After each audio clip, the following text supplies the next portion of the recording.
Hey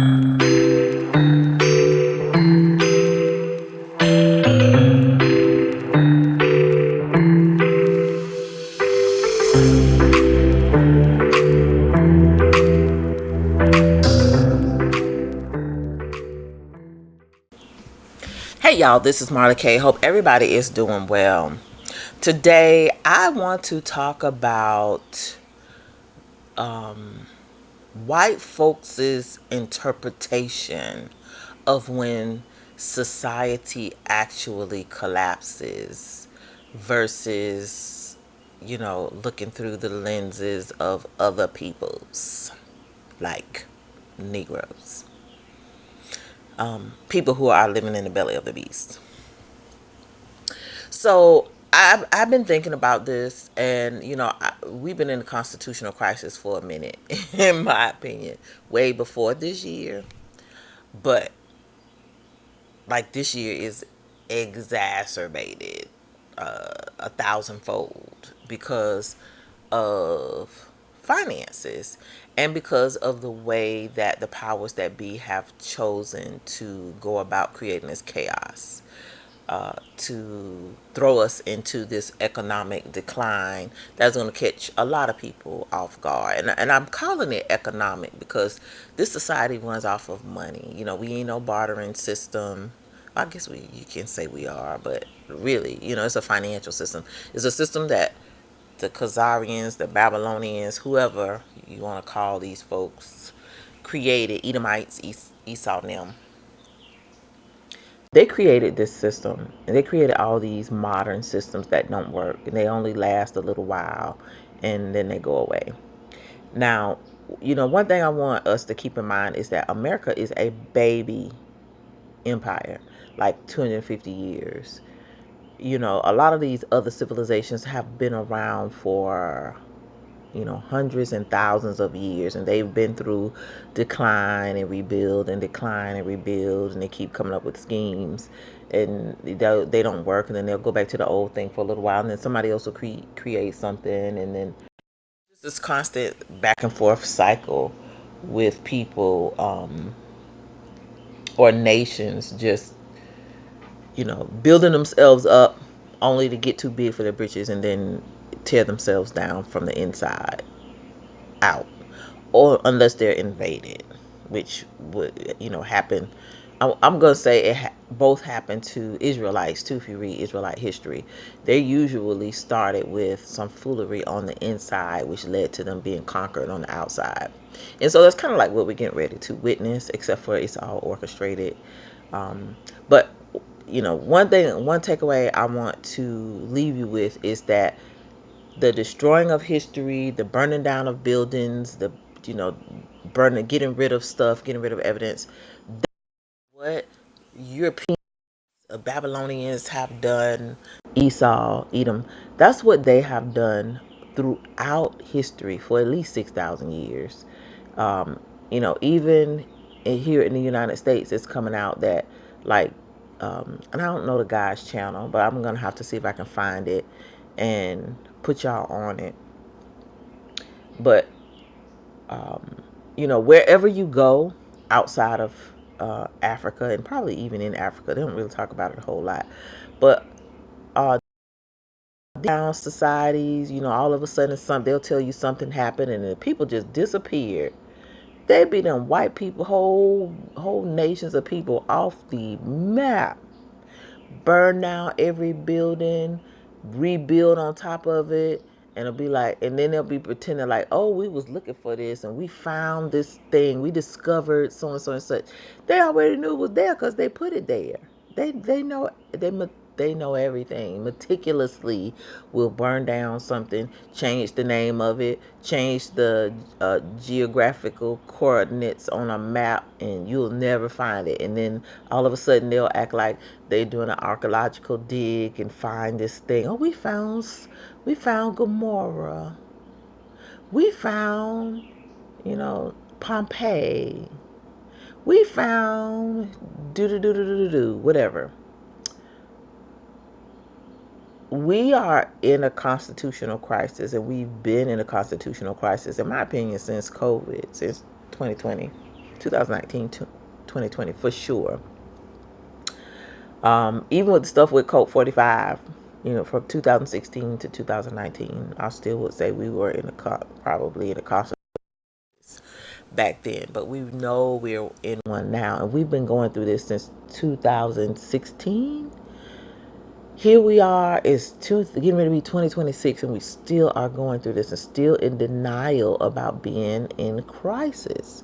We have a crisis of leadership, from our congressional representatives down to our governors, down to our local sheriff, local county councils. We got problems. And the whole system is collapsing around us, and everybody's like, oh, not yet. Not yet. This don't qualify yet. I was like, okay, what got to happen? You got to get slapped upside your head with the bank shutting down, no food in the stores, martial law. Like, what does it take? And so I question white folks' judgment. And I, unfortunately, cannot trust that they are going to see what we see, because we see and feel things totally different from them. And in doing so, we really, it shows how divided we are as a people. Like, they don't even feel or see or sense the things that we see. Like, we've been screaming urgency, y'all better do something, y'all better do something, y'all better do something for a minute, and they've been just taking that energy and like, oh, y'all over exaggerating, come on, follow us, it's gonna be okay. Now they're saying it ain't gonna be okay, and they're like, well, what's wrong with black people? Like, we've been trying to tell y'all for a long time, this thing about to go down, and y'all keep acting like y'all don't understand that it's about to go down. So I just, when we talk about constitutional crises, you have to take into consideration this country has never really been in a constitutional crisis outside of when it was time to free the slaves in 1865, the Civil War, so 1863 to 1865, whatever the time period was, I don't know. But we're experiencing a constitutional crisis. I don't give a damn what they say. I'm telling you, I'm the president of this channel, and I'm telling you, as the president of this channel, that we are in a constitutional crisis. We live in a lawless nation when the president can do the stuff that he does, and not just this one, even the last one, where it's like you got to take the lollipop or you can't work. You got to take the lollipop or you can't go out to eat. You got to take the lollipop or you can't travel. You got to do this, you got to do that. If you don't take the lollipop, you got to be quarantined. You got to stay here for this amount of time in this place. We've been in a constitutional crisis for quite some time. People just don't realize it. And unfortunately, by the time people say the word constitutional crisis, it's going to be too late. We'll be, riding one rim down the road, the other three wheels been done fell off, and the last one ready to come off. That's when folks will be like, oh yeah, we're having a constitutional crisis. We got to do X, Y, Z. Let's pray. Oh, cry, protest, go to the streets with your pink pussy hats and your Trump epithets and whatever else. That's what's going to happen. But here on this channel, we keep it a buck. So I'm going to read you what Harvard Law Today said. So it says, is the U.S. experiencing a constitutional crisis? And this was created on February 27th, 2025. So it says, according to the panel of Harvard law professors gathered to discuss the role of democracy in the courts during the Trump administration's first 100 days, the answer is no, at least not yet. So if you look at the panel, it's a lot of not us on there. And say whatever, there is no constitutional crisis. But it's only not a crisis because, one, the politicians are cowards. They're cowards. They will not say, what they need to say. They will not do what they are supposed to do because they are in bed with these lobbyists and these corporations who gets them in office so they can steal. So everybody is a thief. There is no honor among thieves. So your politicians are thieves, robbing taxpayers. Corporations are thieves, robbing you. These executives and these civil uh, servant leaders, they are thieves, stealing from us. Everybody's stealing. And here we are like, oh, everything is okay. Because they don't say anything. They won't say we're in a constitutional crisis. What folks don't understand is these people got phones, radios a couple years ago because they were planning something. They have a whole plan on how to get out of the Capitol in the event is stormed again. If anything happens, they already have a new place that is going to be the central command center for the United States in case something happens in DC. They have contingency plans already planned because they know something is coming. And here we are sitting and debating, oh, we're not in crisis. Oh, the system is still working. You have a lawless country. The laws don't work. The judges rule. The government refuses to listen. And the people are so stupid now, they don't even understand what's going on. So it says the U.S. is probably not in a constitutional crisis.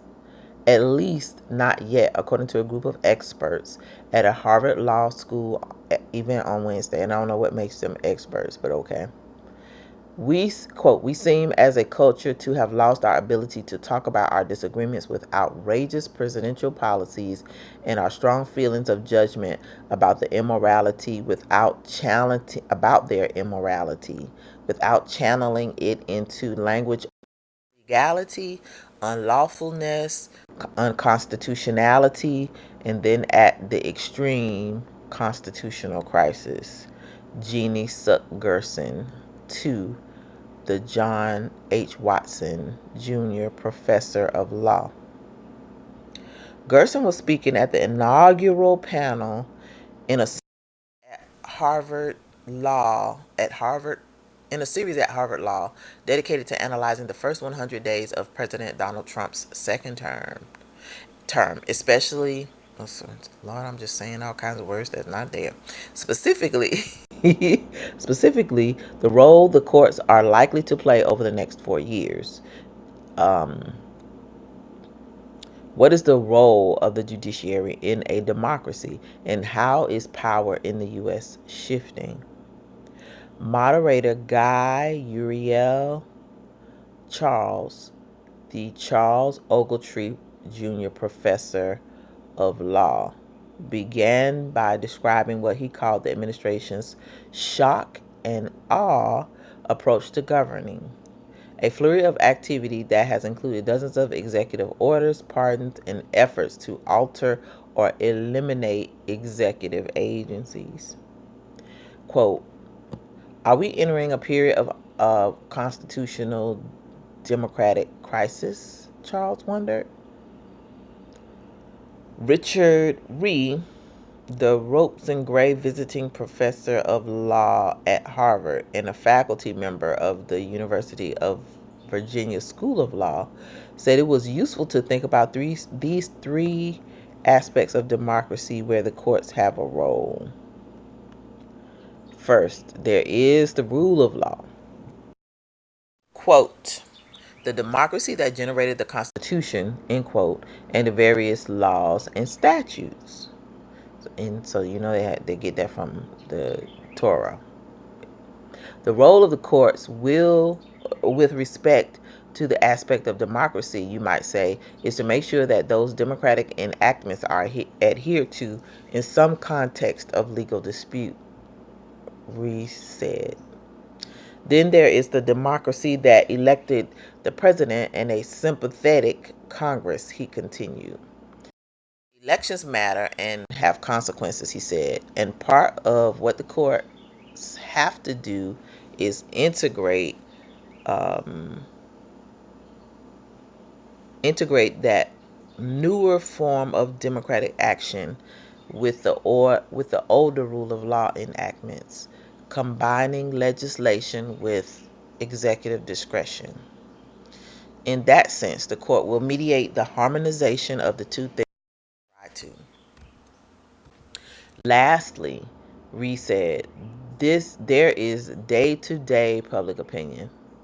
Quote, I think that the courts are already playing a big role in that domain as well, not just by slowing things down, but by providing a vehicle for lots of information to be revealed and what is in fact happening with funding, what is happening in these agencies, what legal authorities do certain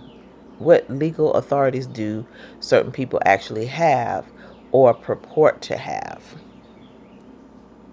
But the relationship between courts and other branches is not one directional, Reed said, describing a growing interest by some to limit federal judicial tenure through various methods.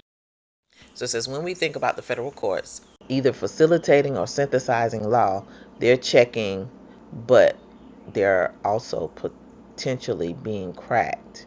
And that's part of the mutual relationship that's being fleshed out right now. So, I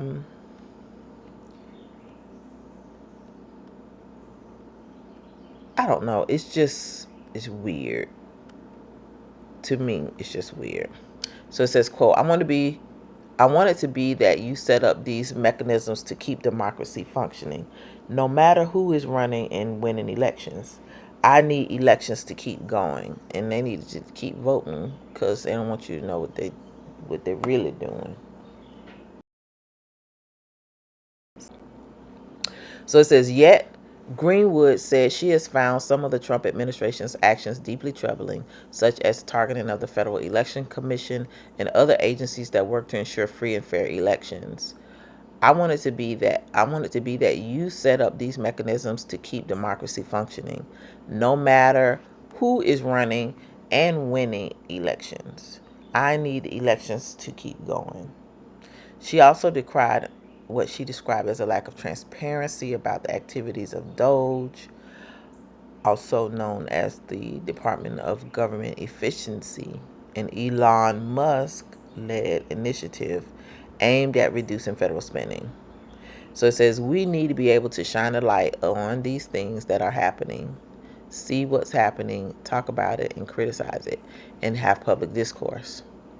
So Gerson, a constitutional law scholar, had a word of warning for well-meaning lawyers and others who are convinced that a constitutional crisis is already happening or is inevitable, employing phrases like constitutional crisis without sufficient causation or knowledge of law and facts involved in the various cases, she suggested, could help foster a confrontation where there is not one.